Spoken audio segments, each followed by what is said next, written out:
আজকে বিভিন্ন কলেজের ছাত্র প্রতিনিধিদের সাথে একটা আলোচনা হয়েছে এবং আমার মনে হয় আলোচনার পরে একটা ফলপ্রসূ আলোচনা এবং এটা সমস্যাটা মোটামুটি সমাধান হয়ে যাবে।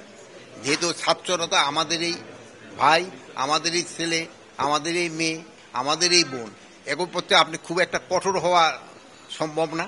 তাদের আপনি বুঝাতে হবে এবং তারা বুদ্ধিমান এবং তারা বুঝতে পারছে যে এবং তারা নিজেদের ভিতরে সমস্যাটা সমাধান করে ফেলবে। আমি অবশ্য সবকিছুর ভিতরে ইন্ধন আমি বলতে চাচ্ছি না, এটার ভিতরে কোনো ইন্ধন আছে কিনা এটা আপনারা বের করতে পারেন বেশি, যেহেতু আপনারা তো সাংবাদিকতা করেন, আপনার অনুসন্ধানী সাংবাদিকরা যদি ইন্ধন বের করে দিতে পারেন তা আমরা এটা এগেনস্ট অ্যাকশন নিব। বাট আমি আপাতত কোনো ইন্ধন আমি দেখতেছি না।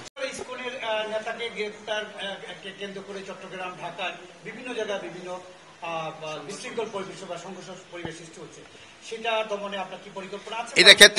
এটার ক্ষেত্রে আমার মনে হয় কিছু ইন্ধন, বাইরেরও কিছু হয়তো ইন্ধন আছে এবং দেশেও অনেক দুই একটা পার্টি আছে যে তাদের থেকে হয়তো কিছু ইন্ধন আছে। আবার ধরেন যে যাদের আমরা ব্যান করে দিছি তাদের থেকে হয়তো কিছুটা ইন্ধন আছে। আপনি যদি আপনার 6, 7 এবং 8ই আগস্টের পরের ঘটনার থেকে এখন কি উন্নতি হয় নাই? এখন হলে কি আমার হাতে তো ওরকম কোনো কিছু নাই যে আমি বলবো হয়ে যাবে, বাট আস্তে আস্তে তো কিছুটা উন্নতি হয়েছে। হ্যাঁ, আমি বলবো আরো উন্নতি হওয়ার অবকাশ আছে এবং আরো উন্নতি হবে। আমি সবাই সাহায্য এবং সহযোগিতা, আপনাদের সাহায্য সহযোগিতায় এটা আরো উন্নতি হবে। আমাদের সম্পূর্ণ অস্ত্র উদ্ধার এখনো হয় নাই, এই জন্য অস্ত্র উদ্ধার অভিযান কিন্তু আমরা বন্ধ করি নাই, যেহেতু আমাদের আমি একটা এখন অস্ত্রগুলি বাইরে থাকলে তো কিছুটা থ্রেট থাকবেই। এখন অনেক ভুয়া মামলা হয়েছে, এই ভুয়া মামলার জন্য যেন এই ভুয়া মামলায় হয়ে যেন কেউ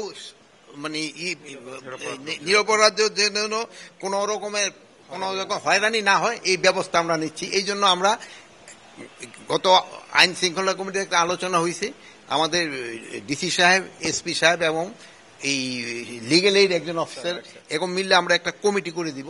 তারা এটা দেখবে কোনটা মামলাটা তাদের কাছে গ্রহণযোগ্য এবং কোনটা গ্রহণযোগ্য না এবং কোন জায়গায় তারা ভুয়া লোকগুলি দিচ্ছে। এটা এই ভুয়া মামলা দিয়ে কিন্তু আপনারাও বলবেন যে যারা এই ভুয়া মামলা দিচ্ছে তাদেরও আপনারা একটু ধরাই দেন। আমরা এইটাও বলছি যারা ভুয়া মামলা করতেছে তাদেরও কিন্তু আমরা আইনের আওতায় আনবো এবং যে ভুয়া মামলা হচ্ছে এবং এই ভুয়া মামলা দিয়ে তারা কিন্তু টাকা পয়সা রোজগার করতেছে।